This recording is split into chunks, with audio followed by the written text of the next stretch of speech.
త్రిషపై వివాదాస్పద వ్యాఖ్యలు చేసినందుకు ఉదయనిధి స్టాలిన్ అరెస్ట్.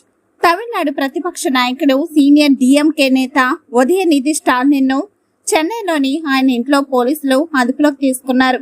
ముఖ్యమంత్రి సి జోసెఫ్ విజయ్ కి వ్యతిరేకంగా తంజావూరులో జరిగిన ఒక నిరసన ప్రదర్శనలో ఉదయనిధి చేసిన వ్యాఖ్యలు తీవ్ర వివాదానికి దారి తీశాయి.